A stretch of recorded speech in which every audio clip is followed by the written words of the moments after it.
Shalom Bapak Ibu Saudara yang dikasih Tuhan. Mari kita satu hati di dalam doa. Tuhan Yesus, kami bersatu hati berdoa. Tuhan, pakai lidah bibir hamba-Mu, sampaikan apa yang menjadi isi hati-Mu Tuhan. Ubah bentuk kami Tuhan, ajar kami supaya kami bisa menjadi pribadi yang lebih maksimal di dalam Kristus. In Jesus name we pray, Amen. Oke, tema khotbah minggu ini adalah starting to pray again. Nah, sebagai orang Kristen biasanya kita semua udah tahu bahwa seharusnya kita berdoa setiap hari. Dan kebanyakan orang Kristen itu mau kok sebetulnya berdoa. Tapi banyak dari kita, kalau kita mau benar-benar jujur, banyak sekali dari kita yang malas doa. Bahkan sama sekali tidak berdoa. Ini satu kenyataan menyedihkan, seperti kita sudah diberikan satu line atau jalur khusus kepada pencipta alam semesta, tetapi kita remehkan, kita nggak mau pakai, kita sia-siakan karena dengan arogannya banyak manusia merasa bahwa kita nggak butuh Tuhan. Dan kita mau bersama bertobat, maka kita mau baca firman Tuhan. Ketika Yesus meneruskan perjalanannya dari sana, dua orang buta mengikutinya sambil berseru dan berkata, "Kasihanilah kami, hai anak Daud." Setelah Yesus masuk ke dalam sebuah rumah, datanglah kedua orang buta itu kepadanya, dan Yesus berkata kepada mereka, "Percayakah kamu bahwa aku dapat melakukannya?" Mereka menjawab, "Ya Tuhan, kami percaya." Lalu Yesus menjamah mata mereka sambil berkata, "Jadilah kepadamu menurut imanmu." Maka meleklah mata mereka, di Matius 9 ayat 27-30. Nah, kita perhatikan bahwa dua orang buta itu berseru kepada Tuhan. Lebih dari sekedar berdoa biasa, tapi mereka berseru. Mereka menyerukan doa mereka dengan suara lantang, dengan penuh pengharapan. "Kasihanilah kami, hai anak Daud." Dan selanjutnya kita lihat, Tuhan Yesus sembuhkan mereka. Dan ketika mereka berseru, Tuhan sembuhkan. Bayangkan kalau mereka diem-diem aja, mungkin mereka nggak akan alami mujizat kesembuhan. Mari kita bersama mau bertobat pada hari ini. Yuk mulai berdoa kembali, bahkan come back stronger. Kalau selama ini mungkin saudara sudah mulai mengendur, sudah nggak doa pagi lagi, bahkan doa siang atau doa jam 3 petang pun udah nggak lagi, nggak ikut ibadah doa tengah minggu pun nggak pernah datang walaupun setiap minggu diundang, atau doa sebelum tidur pun udah enggak. Mari kita bertobat mulai hari ini, biasakan berdoa, mulai berdoa lagi dan lagi. Let's start to pray again, dengan berseru kali ini. Dan alamilah Tuhan bukan hanya sebatas kita baca cerita atau dengar kesaksian orang.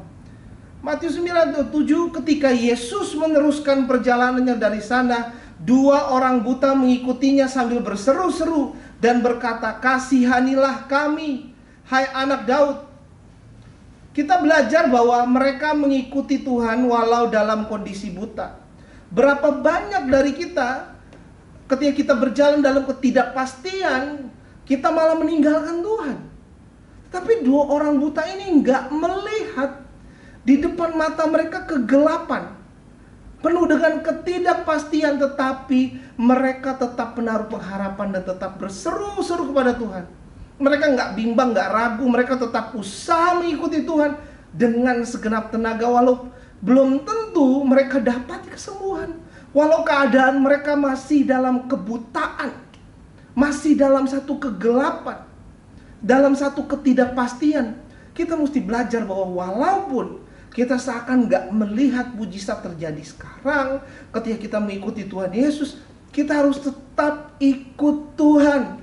Karena memang seharusnya kita ikut Tuhan, karena Dialah Tuhan, dan karena kita butuh Tuhan. Urusan sembuh apa enggak, buta jadi melek apa tidak, yang penting ikut Tuhan dulu. Matius 9:27, ketika Yesus meneruskan perjalanannya dari sana, dua orang buta mengikutinya sambil berseru-seru dan berkata, "Kasihanilah kami, hai anak Daud." Kita juga belajar bahwa dua orang buta ini mengikuti Tuhan Yesus sambil berseru-seru. Bukan hanya berseru-seru, tetapi bukan hanya berseru saja, tapi berseru-seru. Berarti dua orang buta ini bukan berkata satu kali, tapi berkali-kali, lagi dan lagi, berseru-seru. Pertanyaannya, sudahkah kita berseru-seru kepada Tuhan? Ataukah kita mulai berhenti berdoa? Dulu mungkin rajin ikut doa pagi, doa subuh, doa semalam suntuk, doa tengah malam, doa tengah minggu. Tetapi mungkin itu dulu. How about now? Apakah saudara masih berseru-seru kepada Tuhan? Kita belajar bahwa dua orang buta ini masih dalam keadaan buta. Belum ada harapan, belum ada mujizat, belum ada jalan keluar. Tetapi mereka tetap berseru-seru kepada Tuhan. Karena mereka tetap percaya Tuhan Yesus bisa sembuhkan. Walaupun mereka berseru tapi belum ada perubahan, mereka tetap lakukan lagi. Mereka berseru lagi dan lagi. Pertanyaannya, apakah kita masih berdoa lagi dan lagi untuk hal-hal yang kita doakan selama ini? Atau sudah doakan satu kali, oke, udah cukup deh, asal udah pernah doakan. Apakah kita tetap memiliki semangat berdoa lagi dan lagi walaupun belum alami pertolongan Tuhan? Dua orang buta mengikuti Tuhan Yesus sambil berseru-seru kepada Tuhan dan mereka alami kesembuhan.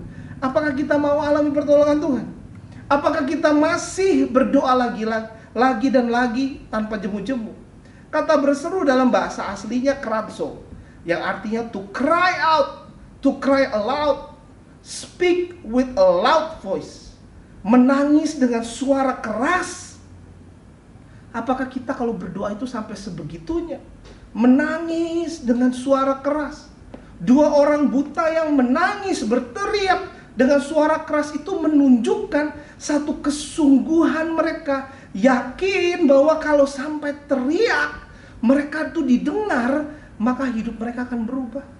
Ini menunjukkan satu jeritan hati yang kalau mereka terlewat dari momen ini, maka habislah sudah. Ini menunjukkan bahwa di dalam hati mereka cuma Tuhan Yesuslah satu-satunya harapan. Tapi pertanyaannya, apakah sikap hati kita hanya Tuhan Yesuslah satu-satunya harapan? Apakah benar sampai berteriak menangis seperti itu? Kita pernah mungkin memberi jabatan kepada sesuatu atau seseorang, bahkan orang itu atau hal itu adalah satu-satunya harapan. Entah kita coba andalkan satu artis untuk memeriahkan acara kita, sehingga kalau sampai artis itu batal hadir, seakan nggak ada harapan, acaranya nggak bagus. Atau perasaan ketika kita mau andalkan satu liburan untuk bikin kita bahagia. Please, holiday, kau adalah satu-satunya harapan. Lalu kita mulai berharap dapat tiketnya, berharap dapat visanya, berharap dapat momen indahnya, misalnya pas sunsetnya, pas matahari terbenam. Atau ketika seseorang memutuskan menikah dengan pasangannya, biasanya di hatinya, kaulah satu-satunya harapan, tidak tergantikan, saya nggak bisa bahagia dengan yang lain. Atau ada juga yang andalkan peralatan make up-nya mungkin. Kaulah satu-satunya harapan, asal saya make up, maka semuanya beres. Jodoh beres, mertua beres, bahkan dunia kerja beres deh semuanya, asal saya good looking. Kita terbukti bisa mengandalkan pasangan kita, liburan kita, mungkin satu artis atau public figure, alat makeup kita, atau mungkin benda tertentu. Asal ada mereka, maka semua beres. Tetapi apakah hati kita tetap berkata, Tuhan Yesus, kaulah satu-satunya harapan? Kalau benar Tuhan Yesus adalah satu-satunya harapan, maka kita pasti berdoa untuk segala sesuatu. Kalau kita mulai malas berdoa, itu adalah tanda-tanda kita mulai mengandalkan yang lain. Entah itu alat makeup, uang kita, kepintaran kita, pengalaman kita, pendapat kita. Mari kita belajar miliki hati yang tetap berseru, Tuhan Yesus, kaulah satu-satunya harapan. Matius 9:27, ketika Yesus meneruskan perjalanannya dari sana, dua orang buta mengikutinya sambil berseru-seru dan berkata, kasihanilah kami, hai anak Daud. Setelah Yesus masuk ke dalam sebuah rumah, datanglah kedua orang buta itu kepadanya, dan Yesus berkata kepada mereka, percayakah kamu bahwa aku dapat melakukannya? Mereka menjawab, ya Tuhan, kami percaya. Lalu Yesus menjamah mata mereka sambil berkata, jadilah kepadamu menurut imanmu. Maka meleklah mata mereka. Ya Tuhan, kami percaya. Pertanyaannya, apakah saudara masih percaya bahwa Tuhan Yesus mampu pulihkan keuangan saudara? Apakah saudara masih percaya bahwa Tuhan Yesus mampu jamin masa depan saudara? Apakah saudara masih percaya bahwa Tuhan Yesus mampu sembuhkan sakit saudara? Jadilah kepadamu menurut imanmu. Mari milikilah iman yang benar, iman yang teguh berpengharapan. 2 orang buta percaya bahwa Tuhan Yesus mampu menyembuhkan, maka mereka alami kesembuhan. Bagaimana kondisi iman percaya kita? Apakah masih Tuhan Yesus satu-satunya harapan? Atau kita mulai andalkan uang, andalkan koneksi, andalkan gelar kita? Mari mulai berdoa kembali. Mari berseru kepada Tuhan, berdoa lagi dan lagi. Jangan melemah semangatmu. Mari mulai bikin jadwal doa. Mari ikut ibadah doa tengah minggu. Mari berdoa setiap hari, starting to pray again. Mari izinkan saya berdoa bagi hidup saudara. Tuhan Yesus, hamba mau berdoa Tuhan untuk setiap kami yang hadir Tuhan hari ini, yang ikut ibadah online. Kami percaya Tuhan ada kebangkitan rohani terjadi. Kami mulai berdoa kembali Tuhan. Semangat berdoa yang mulai mengendur. Hari ini Tuhan ada kebangkitan, ada semangat yang baru, ada urapan yang baru, ada api yang baru Tuhan. Sehingga setiap dari kami disadarkan untuk hanya mengandalkan Tuhan. Dan kami sadar bahwa Tuhan Yesus, Kaulah satu-satunya harapan. Dan kami percaya Tuhan, mulai hari ini setiap doa-doa kami Tuhan jawab di dalam nama Tuhan Yesus. Sehingga ketika kami berdoa, Tuhan tunjukkan doa-doa kami, Tuhan dengar dan Tuhan jawab. Kami serahkan Tuhan setiap pertumbuhan rohani kami dan perjalanan kami bertambah semangat di dalam berdoa. Di dalam nama Tuhan Yesus kami berdoa ucap syukur. Amin. Sebelum kita sudah ibadah, persiapkan roti dan anggur untuk mengikuti perjamuan kudus.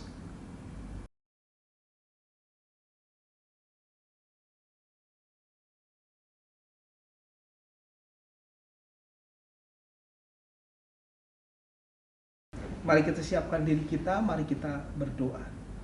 Tuhan, kami minta ampun Tuhan atas setiap dosa kami, atas setiap pelanggaran kami, dan kami mengampuni orang yang bersalah kepada kami. Mari, saya ajak mari kita semua ampuni dirimu atas setiap kegagalanmu.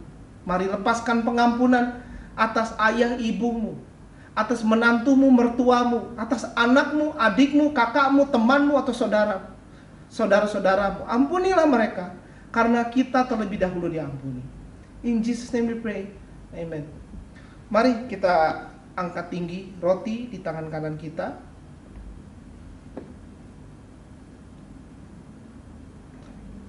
Sebab apa yang telah aku teruskan kepadamu telah aku terima dari Tuhan, yaitu bahwa Tuhan Yesus pada malam waktu ia diserahkan mengambil roti, dan sesudah itu ia mengucap syukur atasnya, ia memecah-mecahkannya dan berkata, inilah tubuhku yang diserahkan bagi kamu. Perbuatlah ini menjadi peringatan akan aku. Saudara-saudara yang dikasihi Tuhan, bukankah roti yang kita pecah-pecahkan ini adalah persekutuan dengan tubuh Kristus? Mari kita makan di dalam nama Tuhan Yesus.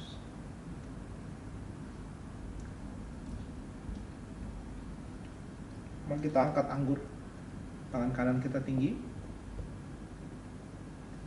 Demikian juga yang mengambil cawan sesudah makan lalu berkata, cawan ini adalah perjanjian baru yang dimeteraikan oleh darahku. Perbuatlah ini setiap kali kamu meminumnya menjadi peringatan akan aku. Saudara-saudara yang dikasihi oleh Tuhan, bukankah cawan yang atasnya kita mengucap syukur adalah persekutuan dengan darah Kristus? Mari kita minum di dalam nama Tuhan Yesus.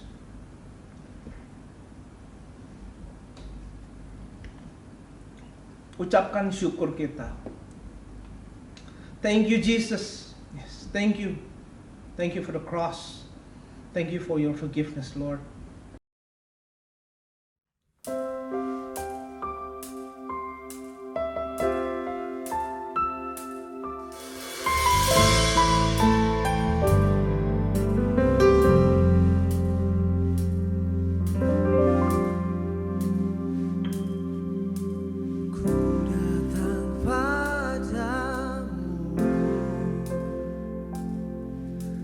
Membawa puji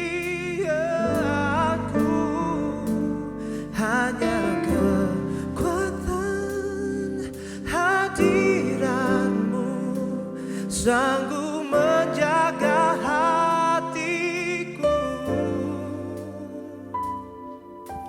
mendekat padamu.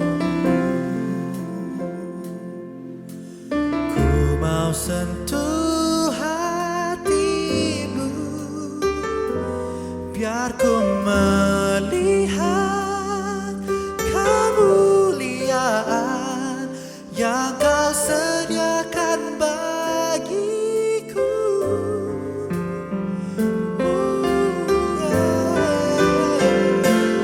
Bagimu pujian, hormat, kemuliaan, kaulah kebanggaan di dalam hidupku.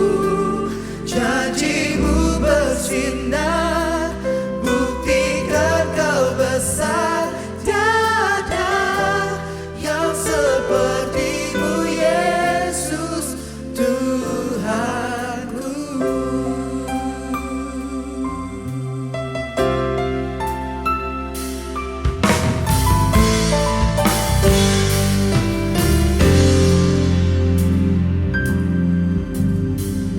Dekat padamu, ku mau sentuh hatimu, biar ku melihat kemuliaan yang kau sediakan bagiku. Bagimu pujian, hormat, kemuliaan, kaulah kebanggaan di dalam hidupku. Janjimu bersinar, buktikan kau besar. Tiada yang sepertimu, Yesus Tuhanku.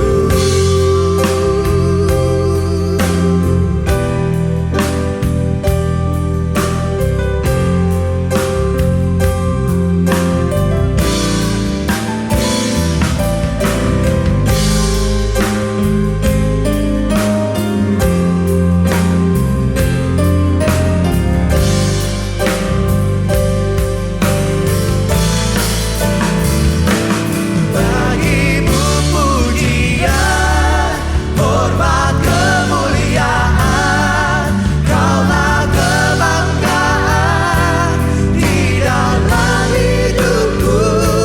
Janjimu bersinar, buktikan kau besar. Tiada yang sepertimu, Yesus Tuhan. Bagimu pujian, hormat, kemuliaan, kaulah kebanggaan di dalam hidupku. Janjimu bersinar, buktikan kau besar. Tiada yang sepertimu, Yesus. Tiada yang sepertimu, Yesus. Tiada yang sepertimu, Yesus Tuhanku.